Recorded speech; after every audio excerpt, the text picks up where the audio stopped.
Amen. And kids choir, thank you so much for leading us in that song. It's such a great song, such great words, especially the word hey. That was great. I noticed it was mainly just the kids choir that did that, but that'll catch on. Well, I said today we're talking about rules. And some of you may have been drawing things about rules. Some of you may have been thinking about rules. Rules are important. They can keep you safe. They can make sure things are fair. If everyone keeps the same rules, they can make people equal. But of course, they can also be used badly. They can be used to manipulate people, make them do what you want. We can be so focused on the rules sometimes that we end up excluding people for not keeping them.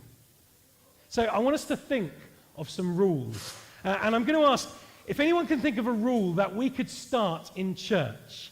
We may not actually start this rule, don't worry. But I want you to think of funny rules if you can, silly rules. It could be a serious rule. It could be one that you think is a good rule, or it could be one that you think is a bad rule as an example of what a bad rule might be. So have a think, what kind of rules could we start up that we would have to make people keep in church? Could be things like no one's allowed to speak unless they're wearing a yellow hat. Anyone wearing a yellow hat? Let's not start that rule then. Okay, so we've got a possible rule. Hang on, I haven't brought the lollipop mic. You just have to shout. Do not eat the candles. I mean, in some ways, that's an unwritten rule that we do have.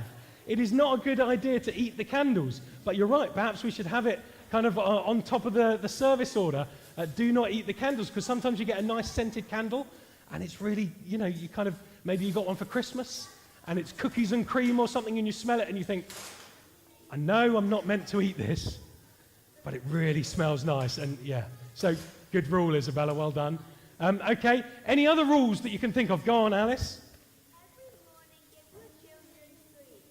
Every morning give your children sweets. And that's a rule that the church should make.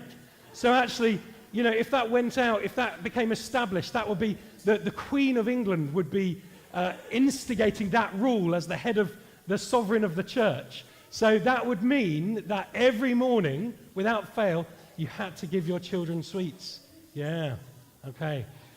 Well, I mean, they'll all go into the mix. We'll all put them down and we'll maybe discuss them. Any other rules that people want to share? I was going to say Oliver, but you said, Oliver. Go on, Oliver. Every day learn a new Pokemon. Let's keep that rule now. Teach me a Pokemon. Pikachu, I already knew that. It has to be a new one. Charmander. Okay. Charmander is... Now, I didn't know that one. Is that one kind of a dragon? Oh, I sort of half knew. Okay. Oh, we're going to see it now. Okay, thank you. Oh, there, I've learnt 2 new ones. There we are. Okay, maybe one more rule. Has anyone got one more rule? I don't want to leave anyone out. You've got another rule? Okay, go on then. Never mess with Mega Charizard. And by doing that, we have also kept the second rule that we talked, or the third rule that we talked about, by learning a new Pokemon. Great, okay. Fantastic. Some of those maybe we'll implement. We'll put those on the PCC agenda, PCC members, and we'll talk about them. But our readings today are all about rules. We've got 3 readings. As I said, our youth group had a session on Thursday at the youth group to kind of present these in an interesting way. And as we watch the first one, I want you to think about rules. Think about whether you can spot any good rules or bad rules, or maybe rules that are both. And so if you're drawing on the paper, while we watch the big screen, just have a look, have a listen, and see if there's anything you can hear that you want to draw as well. But we're going to have a look at our first reading. Now, John's disciples and the Pharisees were fasting. Some people came and asked... Well, do you know what? I don't know whether it's just me up here, but it might have been recorded quite quietly, so maybe we can restart it. Is that possible? Yours are not. Now, thanks, Dan. John's disciples and the Pharisees were fasting. Some people came and asked Jesus, "How is it that John's disciples and the disciples of the Pharisees are fasting, but yours are not? Jesus answered, how can the guests of the bridegroom fast while he is with them? They cannot, so long as they have him with them. But the time will come when the bridegroom will be taken away from them, and on that day they will fast.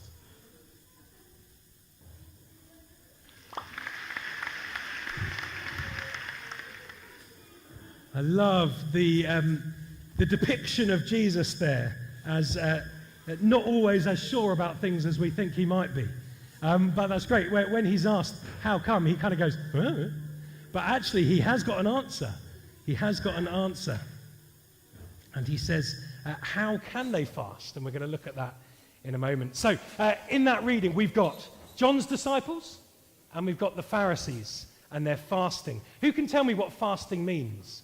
It doesn't just mean like going really fast. Here we are. Go on, Joshua, shout out.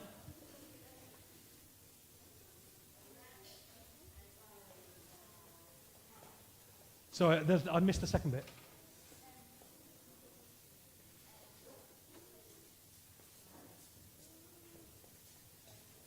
Yeah, absolutely. I heard your first bit. You said eating less, and that's absolutely right as well. And not eating, yeah.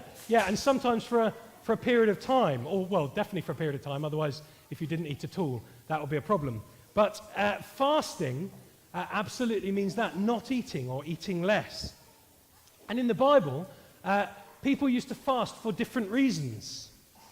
In the Bible, sometimes people used to fast when they were mourning, when they had someone close to them had died, and they would sort of change their appearance. They would wear what was called sackcloth, so like a sack, and they would put ashes on their face, and they would stop eating for a period of time, for that period of mourning, so that their kind of sadness was manifest in how they acted as well.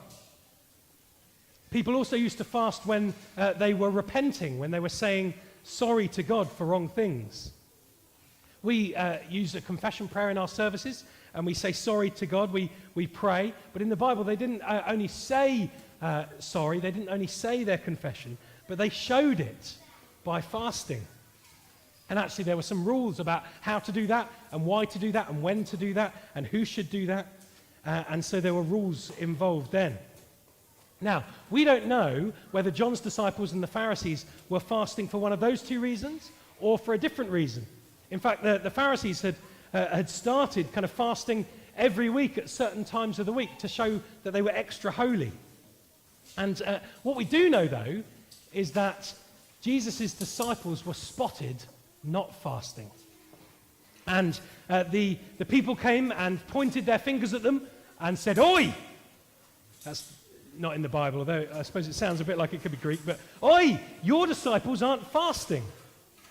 I kind of imagine it happening just as Jesus and his disciples are having kind of cupcakes or something.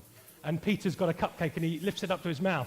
And just then the oi comes and they're kind of all waiting. Can I eat this? I don't know. But they're let off the hook because Jesus answers. And he says, Jesus' answer says, how can guests of the bridegroom fast while he is with them? And you kind of think, Jesus, did you hear the question? Because you seem to be answering a completely different question about weddings. But actually, he's using an illustration. Imagine a wedding. He's saying here, everyone imagine a wedding. There's a bride and a groom, and they've invited loads of people to their wedding to come and celebrate their wedding day with them. And there's a big party, and there's a huge feast, and there's party rings and pizza, and there's succulent cuts of beef with triple fried chips, and there's perfectly spiced lentil curry and falafel. I think I've included everyone there.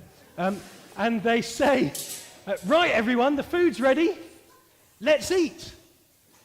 And all the guests say, actually, we're fasting at the moment. We're watching our food. I'll just have tap water. And do you have a stick of celery or something? Now, nobody does that. I say nobody does that. I'm sure some people do that. But nobody does that in this illustration because we celebrate with the couple at a wedding.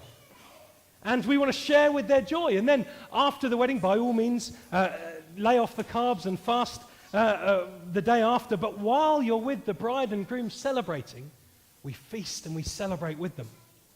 And Jesus is saying, I'm like the bridegroom. My disciples aren't fasting because I'm with them still. But there is a day coming when I will be taken from them, when I will be taken to the cross, taken to my death, and then they will fast. Now they're being fed by me, they're being taught by me, then they will fast and they will mourn. So that's our first reading, and we saw that rule about fasting that the Pharisees are very keen on. Now we're going to have a look at our second reading. So have a look back at the screens, and remember, anything you see in the reading that you want to try and draw on the paper is a great way to interact with it. So On Sabbath, Jesus was going through the cornfields, and as his disciples walked along, they began to pick some ears of corn. The Pharisees said to him, "Look, why are they doing what is unlawful on the Sabbath?" He answered, "Have you never read what David did when he and his companions were hungry and in need? In the days of Abiathar, the high priest, he entered the house of God and ate the consecrated bread, which is lawful only for priests to eat. And he also gave some to his companions. Then he said to them, 'The Sabbath was made for man, not man for the Sabbath. So the Son of Man is Lord, even of the Sabbath.'"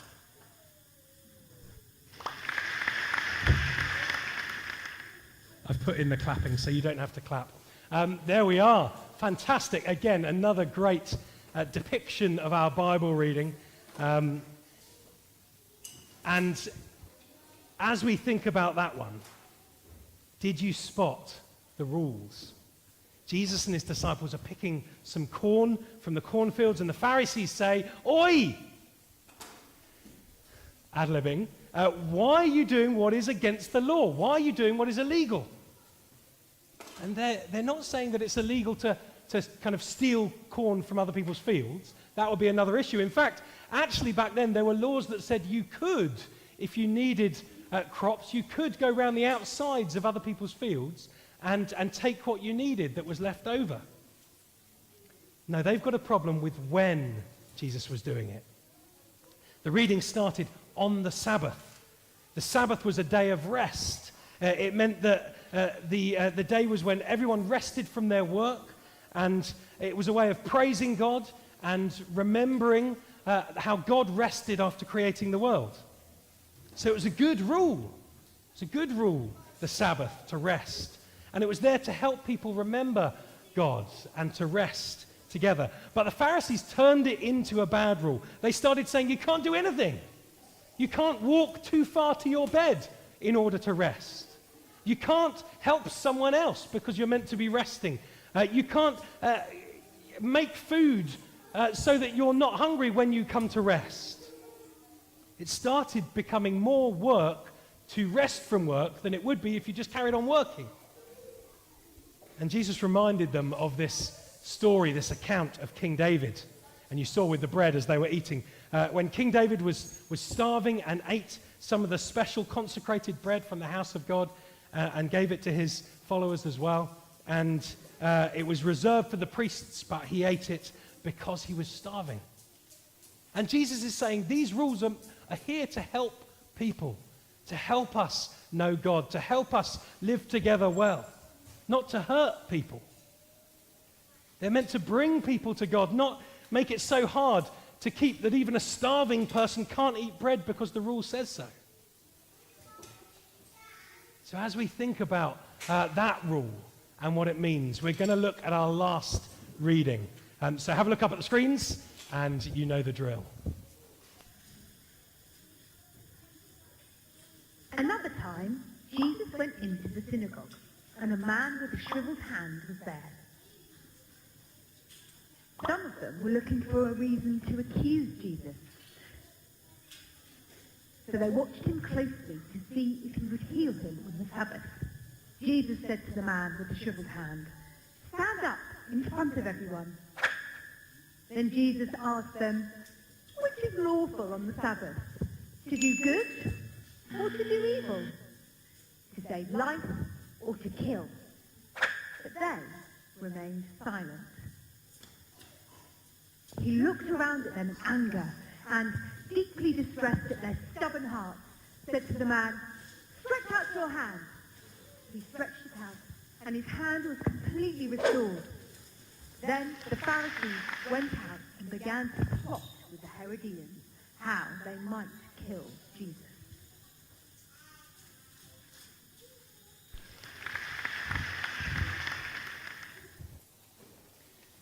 There we are. Well, first of all, thank you very much, all the youth group who are involved in that. Did you spot it? Did you spot the rule? These people were now spying on Jesus. They were trying to spot him breaking rules so they could catch him out, and actually so that they could have him arrested and killed, we hear later. And they see him going into the synagogue, which is like a big church. And it's like they're hiding behind pillars, kind of spying on him, watching him. And they see that there's a man with a problem with his hand, and they think, oh, yes, this is it. Jesus can heal people, and Jesus cares about people, and here's a man who needs healing, but it's the Sabbath, so he's not allowed to heal. We've got him. This is it. And you saw Jesus gets angry. We think of Jesus as always kind of calm and floating around, shining a bit, maybe with an aura, and kind of speaking in one of those calm voices and always talking in kind of wisdomous quotes. But the Bible says Jesus gets angry. He got angry and distressed because these people were getting in the way of him telling other people about God. And they were getting in the way of them hearing about God as well with all these rules. So he catches them out instead. He says, which is better, to save lives on the Sabbath or to kill? To save or to harm or kill? It's like one of those would you rather questions. Would you rather sneeze marbles or cry sawdust? You probably shouldn't think about that for too long because it will stay in your head. But they can't answer. They can't get to the bottom of what the answer might be, because if they say save lives, then they're saying it's okay to do that work on the Sabbath. But if they say leave someone unhealed, then they're saying it's okay to harm or even eventually to kill that person. So they just sit there in silence. And Jesus heals the man, and they go off and plot how to kill Jesus. It's a really strange reaction, isn't it, to someone doing something good and healing someone. Right now, I'm going to go and find out how to kill him. So their rules, which were meant to be good rules, to bring people to God, get so important to them that they start doing the opposite, that they build up a barrier between people and God.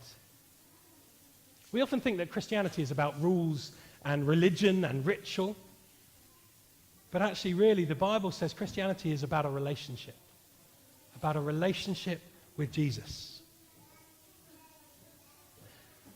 I'm not going to ask this right now, or I'm going to ask it right now, but I'm not going to ask you to tell me right now, but I'd love afterwards, we thought about silly rules at the start that our church could implement, and we will discuss them, I promise. But I'd love you to think about rules that Christianity has, or that even you think it has, or that people think it has, that you can see getting in the way of someone coming to church, or getting in the way of someone coming to God.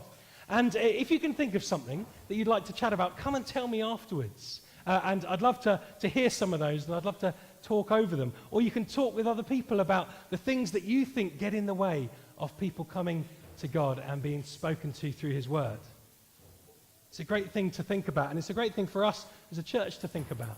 Because if there are rules that maybe we've not even noticed, that stop people, that make it hard for people to come and join this community and hear about Jesus, then they're rules that we need to look at and change.